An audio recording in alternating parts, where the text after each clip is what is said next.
Brazilian Jui Robb. I'm 26 and I have Spina Bifida.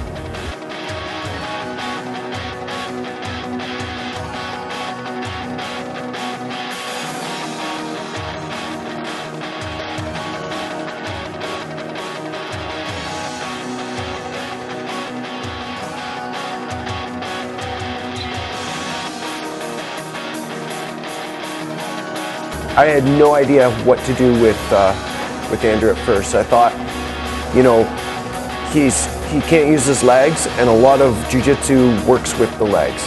Legs and hip motion is huge in jiu-jitsu, and I thought, well, let's give it a try. Let's see what'll happen, and you know, if it doesn't work, it doesn't work, right? And ended up being sort of pretty interesting because I learned a lot about jiu-jitsu, and I found out that, you know, he was quite capable of a lot more than, you know, you would expect. There's a lot of things that he can do that maybe people wouldn't realize. Huge modifications. Huge, not just a little bit. It was like a whole completely different process. I mean, he can't use his legs. One arm's longer than the other. He doesn't have much flexion in his neck or spine.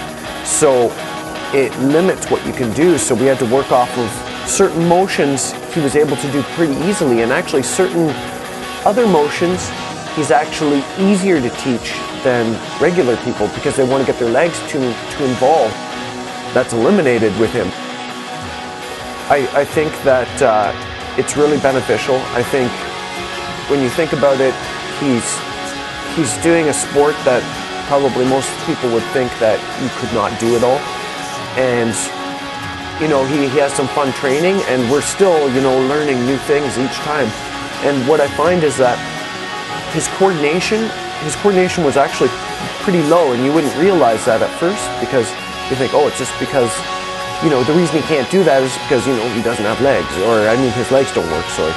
But when the reality of it is, it's just his coordination level is low.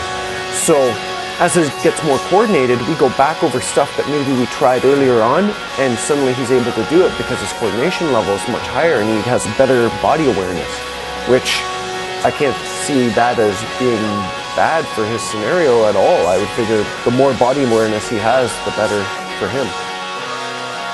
Well, just, you know, I got into it to have fun, you know, too, and just to kind of get exercise because it looks pretty easy, but once you get in there, you realize that you're having to push, you know, you guys' weight around your own weight, and it's just a really good workout, you know. And when you explain what it is that you're doing, they kind of, you know, when you're choking them or you're, you know, locking them out or whatever, you know. But once they see it and they see it's, you know, a good workout and all that, you know, they think it's pretty cool, and, you know, and I'm able to do it, right, you know, because getting in the chair.